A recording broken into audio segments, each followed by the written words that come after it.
কিছুদিন আগলৈকে, কিছুদিন বুলি ক'লে কিছু বছৰ আগলৈকে নলবাৰী চহৰখন বসবাসৰ একেবাৰে অনুপযোগী হৈ পৰিছিল। চাৰিওফালে পানী, ষ্ট্ৰীট লাইটৰ ব্যৱস্থা নাই, ফুটপাথৰ ব্যৱস্থা নাই। গতিকে এই চহৰখনক মানুহে বিৰক্তি পাইছিল ইয়াতে বসবাস কৰি।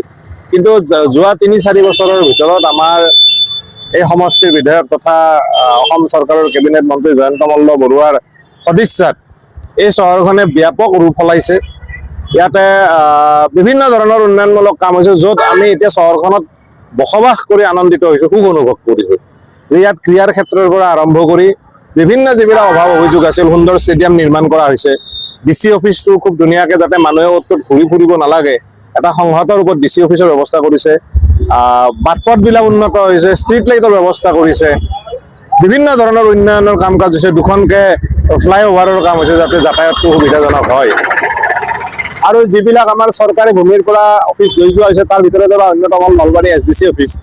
নলবাৰী SDC অফিচটোত আমাৰ নলবাৰীৰ ইতিহাস সম্বলিত কৰি এটা হেৰিটেজ চেণ্টাৰ বনোৱাৰ কাৰণে ইতিমধ্যে সিদ্ধান্ত গ্ৰহণ কৰা হৈছে। হয়তো 2 এদিনতে আধাৰশিলাও স্থাপন কৰিব। তো আমি দেখিছোঁ যে চহৰখনত খুব ব্যাপক এটা উন্নতি হৈছে আৰু মানুহ বসবাস কৰাৰ উপযোগী হৈ পৰিছে।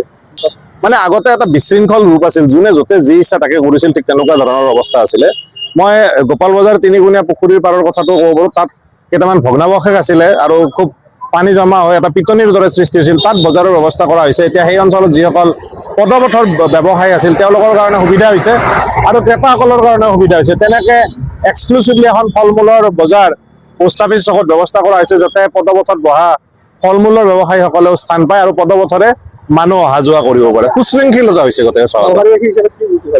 না, আমি গৌৰৱান্বিত, কাৰণ এখন চহৰ যেনেকৈ আমি আগতেও বিভিন্ন সামাজিক কাম কাজত গোটেই অসম ঘূৰি ফুৰোঁতে আমি বিভিন্ন মানে কম্পেয়াৰ যদি কৰোঁ এখন চহৰৰ আন এখন চহৰৰ লগত, তেতিয়া নলবাৰী চহৰক আমি নম্বৰ দিবই নোৱাৰিছিলোঁ। তো বৰ্তমান পৰ্যায়ত যেনেকৈ ষ্টেডিয়ামটো এটা বৰ ডাঙৰ মানে আমাৰ অসুবিধা আছিল। নলবাৰী আচলতে ক্ৰীড়াৰ কাৰণে জনাজাৰ এখন ঠাই, আমাৰ ইয়াৰে ভাল ভাল খেলুৱৈ আছে, কিন্তু সুবিধা নাছিলে। এখন খুব আটকধুনীয়া ষ্টেডিয়াম, তাত এথলেটিক একাডেমি স্থাপন কৰা হৈছে, অসমৰ প্ৰথমখন। আৰু গৰ্ডন ফিল্ডখনক লৈ এটা স্পৰ্টছ কমপ্লেক্সৰ প্লেনিং কৰা হৈছে, যিটো হয়তো অহা 2-3 বছৰৰ ভিতৰত সম্পূৰ্ণ হৈ উঠিব, য'ত চুইমিং পুল থাকিব, ইনডোৰ ষ্টেডিয়াম থাকিব, লন টেনিছ থাকিব, বিভিন্ন ধৰণৰ সুবিধা, যাতে ইয়াৰ ক্ৰীড়াৰ যিখিনি মানে টেলেণ্ট আছে আমাৰ, এইখিনি যাতে আমি উলিয়াই লৈ আহিব পাৰোঁ। সমান্তৰালভাৱে সাংস্কৃতিক দিশতো যাতে আমি ভাল কৰিব পাৰোঁ, তাৰ কাৰণে এটা বৃহৎ অডিটৰিয়াম ইতিমধ্যে নিৰ্মাণ প্ৰায় সম্পূৰ্ণ হৈছে। হয়তো নিৰ্বাচনৰ আগত চাগে মানে মুকলিও হ'ব পাৰে তেনেকুৱাকে। গতিকে সৰ্বদিশত আৰু ইয়াৰে আৰু এটা মই কথা অনুযায়ী মই খোজোঁ, কাৰণ যিহেতু আমি নলবাৰীৰ স্থানীয় বাসিন্দা, নলবাৰী শিক্ষাৰ ক্ষেত্ৰতো খুব উল্লেখযোগ্য এটা হেৰি আছে। গতিকে নলবাৰীৰ আটাইকেইখন স্কুলৰে অৱস্থাটো অতি দুখ লগা আছিল। তো গৰ্ডন স্কুল ইতিমধ্যে নিৰ্মাণ কাৰ্য সম্পূৰ্ণ কৰা হৈ গৈছে, দেৱীৰামত নিৰ্মাণ চলি আছে। MNC যিখন বালিকা বিদ্যাপীঠ, সেইখনত নিৰ্মাণ কাৰ্য চলি আছে। ছোৱালী হাইস্কুলত নিৰ্মাণ কাৰ্য চলি আছে। আটাইকেইখন স্কুলকে নতুন ৰূপ দিয়াৰ চেষ্টা কৰা হৈছে, যাতে চৰকাৰী বিদ্যালয়লৈকে আমাৰ যি দুখীয়া ল'ৰা ছোৱালী বা অন্যান্য সকলকো যাতে আমি আদৰি আনিব পাৰোঁ আৰু শিক্ষাটো যাতে লাভ কৰাৰ সুবিধা হয়। আধুনিক নলবাৰীৰ খনিকৰ কিন্তু প্ৰভাত নাৰায়ণ চৌধুৰী। 1952 চনত আৰু 1962 চনত তেখেত নলবাৰীৰ পৰা বিধায়ক হৈছিল, আৰু তেখেতে আধুনিক নলবাৰীখনৰ খনিকৰ। আৰু তাৰ পিছত সেই কামখিনি পৰ্যায়ক্ৰমে প্ৰতিগৰাকী নলবাৰীৰ বিধায়কে, এটা সময়ত উত্তৰ নলবাৰী আছিল, তাৰপিছত পূব নলবাৰী সমষ্টি হৈছিল, তাৰপিছত শেষত গৈ নলবাৰী সমষ্টি। যিয়েই নহওক, প্ৰত্যেকগৰাকী বিধায়কে কামখিনি আগবঢ়াই নিছে। কোনোবাই বেছি সফল হৈছে, কোনোবাই বেছি সফল হোৱা নাই। কিন্তু আধুনিক নলবাৰীখনৰ আৰম্ভণি কিন্তু কৰিছিল প্ৰভাত নাৰায়ণ চৌধুৰী ডাঙৰীয়াই। যিয়েই নহওক, শেহতীয়াভাৱে আমি দেখিছোঁ, যোৱা 2016ত যিটো নিৰ্বাচন হৈছিল, অশোক শৰ্মা জিকিছিল বিজেপি দলৰ পৰা। তেখেতৰ দিনত, অৰ্থাৎ সৰ্বানন্দ সোণোৱাল মুখ্যমন্ত্ৰী থাকোঁতে নলবাৰীত কেইবাটাও অনুষ্ঠানত আধাৰশিলা স্থাপন হৈছিল, আধাৰশিলাতে ৰৈ গৈছিল।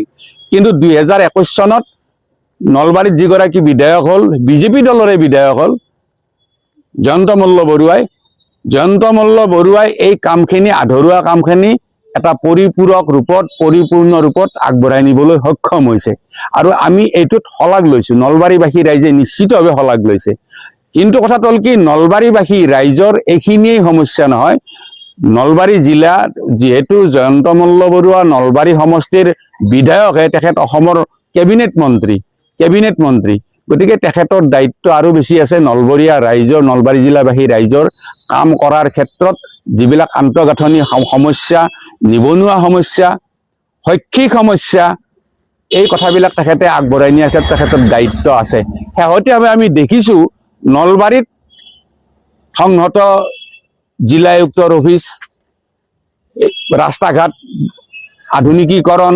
ড্ৰেইনেজবিলাকৰ আধুনিকৰণ আৰম্ভ কৰিছে সম্পূৰ্ণ হোৱা নাই তাৰোপৰি বিভিন্ন ঠাইত এই যিটো যান জঁটবিলাক কমাবলৈ সক্ষম হৈছে নলবাৰীত কনভেনশ্যন অভিৱৰ্তন কেন্দ্ৰ অৰ্থাৎ কনভেনশ্যন চেণ্টাৰ যিটো এটা আন্তঃৰাষ্ট্ৰীয় পৰ্যায়ৰ হৈছেগৈ এনেধৰণৰ বহুত কাম তেখেতে কৰিবলৈ সমৰ্থ হৈছে ইঞ্জিনিয়াৰিং কলেজ প্ৰায় দ্ৰুতগতিত আগবাঢ়িছে নলবাৰীত মেডিকেল কলেজ এখন হৈছে কিন্তু মেডিকেল কলেজখন হোৱাৰ লগে লগে নলবাৰী চিভিল হস্পিটেলখনৰ ক্ষেত্ৰত তেখেতসকলে কিছু হেমাহি কৰা পৰিলক্ষিত হৈছিল শেহতীয়াভাৱে সেই হেমাহিটো তেখেতসকলে পূৰণ কৰিবলৈ হেমাহিটোত যিটো অভাৱ যিটো অভিযোগ সেই পূৰণ কৰিবলৈ চেষ্টা কৰিছে আমি ভাল পাইছো আমি অহৰহ লাগি আছো গতিকে এই কামখিনিৰ ক্ষেত্ৰত জয়ন্ত মল্ল বৰুৱা ডাঙৰীয়াক আমি সাধুবাদ দিম কিন্তু লগে লগে এটা কথাও কম নলবাৰীবাসী ৰাইজৰ বিশেষকৈ নলবাৰী সমষ্টিৰ ৰাইজে কিছু পৰিমাণে জল জীৱন মিছনৰ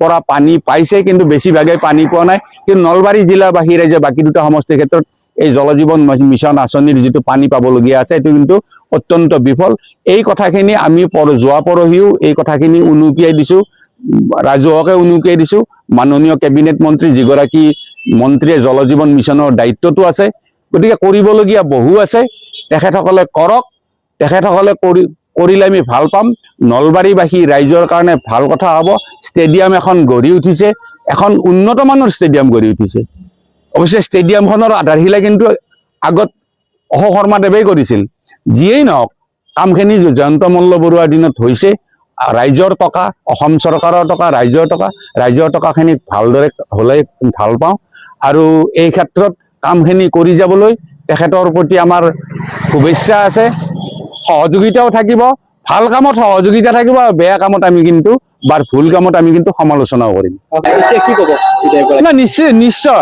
নিশ্চয় জয়ন্ত মল্ল বৰুৱাৰ আটাইতকৈ কটু সমালোচক ময়েই কিন্তু কথাটো হ'ল কি আজি নলবাৰীৰ যিটো পৰিৱেশ সেই পৰিৱেশটো নলবাৰীৰ কিছু পৰিৱেশ তেখেতে কৰিবলৈ চেষ্টা কৰিছে আমাৰ সমালোচনাৰ উত্তৰ তেখেতে কামেৰে দিব বিচাৰিছে সেইকাৰণে তেখেতক সাধুবাদ দিছো আমি সমালোচনা কৰিম ভুল হলে সমালোচনা কৰিম কাম নহলে সমালোচনা কৰিম কাৰণ তেখেতক সমালোচনা কৰাৰ অধিকাৰ আছে আৰু সমৰ্থন কৰাৰো অধিকাৰ আছে যোৱা 50টা বছৰে মই নলবাৰীৰ হৃদপিণ্ডৰ সৈতে জড়িত নলবাৰী সকলোখিনি সুখ দুখ সকলোবিলাকৰ সৈতে জড়িত হৈ আছো মন কৰিছো যে যোৱা 50টা বছৰৰ ভিতৰত নলবাৰী যিখিনি উন্নতি হৈছে সামগ্ৰিক যিখিনি উন্নতি সেইখিনি অভূতপূৰ্ব আগতে হোৱা নাছিল কোনোদিন অৱধাৰিতভাৱে যিকোনো চৰকাৰ যেতিয়া আহে তেতিয়া কিছু উন্নতি হয় কিন্তু এইবাৰ মাননীয় আমাৰ সন্মানীয় মন্ত্ৰী মহোদয় জয়ন্ত মল্ল বৰুৱাদেৱৰ নেতৃত্বত নলবাৰী যিখিনি উন্নতি হৈছে এই সঁচাকৈ আগতে কল্পনা কৰিবলৈ উন্নতি ৰাস্তা ঘাটৰ উন্নতি বা ক্ৰীড়া প্ৰকল্পৰ উন্নতি বা কনভেনশ্যন চেণ্টাৰে হওক বা ডাঙৰ ষ্টেডিয়ামে হওক বা আমাৰ নতুনকৈ এটা হৈ থকা যিটো অডিটৰিয়াম আৰু আগতে ইনকমপ্লিট হৈ আছিল প্লেনেটৰিয়াম সেইটো গতিকে সেই সামগ্ৰিক যিবিলাক উন্নতি সেইবিলাকে নলবাৰী এটা নতুন মাত্ৰা দিছে কিন্তু মই কেইটামান কথা আকৌ মন কৰোঁ যে মই নিজে গাঁও অঞ্চলত ঘূৰি ফুৰোঁ বহুতে আপত্তি কৰিছে যে অকল চহৰ অঞ্চলতে উন্নতি হৈছে নেকি এয়াও নহয় কিন্তু গাঁও অঞ্চলৰ মানুহে বিভিন্নজনক সুধি গম পাওঁ যে তেওঁলোক সুখৰ কিছুমান সংজ্ঞা থাকে তেওঁলোকৰ সংজ্ঞা অকল কনভেনশ্যন চেণ্টাৰ বা ডাঙৰ প্ৰেক্ষাগৃহ নহয় তেওঁলোকৰ যিখিনি দৈনন্দিন যিখিনি প্ৰয়োজন এই প্ৰয়োজনখিনি যদি পূৰ্ণ হয় তেতিয়াহ'লে তেওঁলোক সুখী হয় তেওঁলোকৰ প্ৰয়োজন ক'ত থাকে যাতায়াতৰ ব্যৱস্থা যদি ভাল হয় যদি তেওঁলোকে খোৱা পিন্ধা যদি ভালকে পায় পানীখিনি যদি ভালকে পায় তেতিয়াহ'লে তেওঁলোক সুখী হৈ থাকে মই মন কৰিছো বহুত গাঁৱৰ মানুহ লগ পাওঁনি, তেওঁলোকক সোধো, তেওঁলোকে কয় বা তেওঁলোকক দেখিছো, মই নিজে গাঁও অঞ্চললৈ ভাল পাওঁ, মই নিজে দেখিছো যে গাঁৱত এতিয়া জল জীৱন আঁচনি অনুসৰি পানী পাইছে, ৰাইজে পানী পাইছে। ক'ৰবাত ক'ৰবাত কিবা কিবি বিভিন্ন অসুবিধাৰ মাজত 2-এটা কেন্দ্ৰ বা 2 কিছু গাঁৱত হয়তো হোৱা নাই, সেইবিলাকৰো কৰাৰ সুবিধা আছে, অৱকাশ আছে, কিন্তু পানী পাইছে। পানীটো বৰ দৰকাৰী বস্তু। নলবাৰীত আগতে আমি কিছুমান ঠাইত, বিশেষকৈ বৰভাগ অঞ্চলত, বোকালমোৱা অঞ্চলত বা বিভিন্ন গাঁও অঞ্চলত, ভিতৰুৱা অঞ্চলত ৰাস্তা ঘাটৰ একদম একেবাৰে বেয়া অৱস্থা আছিল। নলবাৰী এতিয়া মোটামুটি মই কৈছো পকী ৰাস্তা একেবাৰে গোটেইবিলাকতে আছে, 2-4টা ৰাস্তাত হয়তো নাই। এইবিলাকত কিয় হোৱা নাই বাৰু সেইটো মই নাজানো, কিন্তু মই আশা কৰিছো এইবিলাক ৰাস্তাও হ'ব। যাতায়াতৰ যদি হেৰি হয়, তেতিয়া মানুহখিনি যাতায়াতৰ ব্যৱস্থা ভাল হোৱাৰ লগে লগে বহুতখিনি উন্নতি হ'ব, আমি আশা কৰিব পাৰো। তাৰ উপৰি তেওঁলোকৰ যিখিনি জীৱন ধাৰণৰ যিখিনি প্ৰণালী মানদণ্ড, সেইখিনি উন্নতি হোৱা যেন অনুভৱ হৈছে।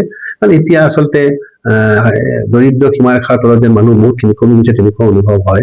কেৱল মই এটা কথা অনুভৱ কৰিম যে গাঁও অঞ্চলত যদি ইণ্টাৰনেট সুবিধা আগৰ নিচিনা যিখন চহৰ অঞ্চল নোহোৱাৰ নিচিনা যদি হয়, ল'ৰা ছোৱালী, কাৰণ পঢ়া শুনাৰ কাৰণে ল'ৰা ছোৱালী আজিকালি ইণ্টাৰনেট সুবিধাৰ ওপৰত নিৰ্ভৰ কৰিব লগা হয়। গাঁও অঞ্চলত খুব কম জেগাতেই কিন্তু ইণ্টাৰনেট সুবিধা আছে, নাই তাৰমানে তেওঁলোকৰ 5G যি মোবাইল সেৱা সেইও নাই, আৰু খুব দ্ৰুত গতিত থকা যিটো আমাৰ ইণ্টাৰনেট সেৱা সেয়াও নাই। লগতে চৰকাৰৰ ফালৰ পৰা প্ৰত্যেকখন গাঁৱতে যিটো কম্পিউটাৰ শিক্ষণ, কম্পিউটাৰ ব্যৱহাৰৰ কাৰণে বিভিন্ন কেন্দ্ৰ স্থাপন কৰা হৈছিল, সেই কেন্দ্ৰবিলাকো ভালদৰে চলা নাই। তাৰ ফলত সেই ডেকা ল'ৰাবিলাকে তেওঁলোকে কৰিব লগা যিখিনি কাম, অধ্যয়নশীল ল'ৰা ছোৱালী যিবিলাক আছে, কৰিব লগা কামবিলাকৰ বাধা হয়। মই আশা কৰিম যে গাঁও অঞ্চলতো তেনেকুৱা ধৰণৰ একেধৰণৰ প্ৰগতিৰ যিটো ধাৰা, সেই প্ৰগতিৰ ধাৰাই যাতে গাঁও অঞ্চলৰ ল'ৰা ছোৱালী বা মানুহবিলাককো স্পৰ্শ কৰে, তেতিয়া সামগ্ৰিক উন্নয়ন বুলি মই অনুভৱ কৰিম। বস্তু বাহিনীৰ যথেষ্ট দাম হৈছে, সেইবিলাক এটা বেলেগ ইছ্যু, সেইবিলাক ইছ্যু আমি ইয়াতে সমাধান কৰিব নোৱাৰো। কিন্তু নলবাৰীৰ যিখিনি উন্নতি, সেই উন্নতিখিনি আচলতে সকলো ধৰণৰ, সকলো বৰ্গৰ আৰু সকলো ধৰণৰ মানে ৰাজনৈতিক চিন্তা কৰা নকৰা বা সকলো মানুহে সমৰ্থন কৰাটো মই উচিত বুলি ভাবো। কাৰণ এইবিলাক চকুৰে দেখি থকা কথা, আমি সকলোৱে দেখিছো। তাকেই আমি সকলোৱে মানে আমি এই যিটো ধাৰা, সেই ধাৰাটোক আমি সন্মান জনোৱা উচিত আৰু সমৰ্থন জনোৱা উচিত। আৰু আমি আশা কৰিম যে অদূৰ ভৱিষ্যতেও আমাৰ মাননীয় মন্ত্ৰী জয়ন্ত মল্ল বৰুৱাৰ নেতৃত্বত নলবাৰী এটা নতুন গতি পাব। ইতিমধ্যে গতি পাইছে। অসমৰ বিভিন্ন ঠাইৰ মানুহে স্বীকাৰ কৰিছে যে নলবাৰীৰ যিটো গতি, সেই গতি যেন অন্য ঠাইতকৈ বহুত বিভিন্ন ধৰণৰ মানে আগবাঢ়ি গৈছে, আৰু সেই আগবাঢ়ি যোৱা গতিটো আৰু ত্বৰান্বিত হওক, তাকে কামনা কৰিছো। আপুনি বিচৰা বাতৰি পাব কেৱল নিউজ 18 এপত। নিউজ 18 এপ ডাউনলোড কৰিবলৈ স্কেন কৰক এই QR কোড। গুগল প্লে ষ্টৰতো পাব এই নিউজ 18 এপ।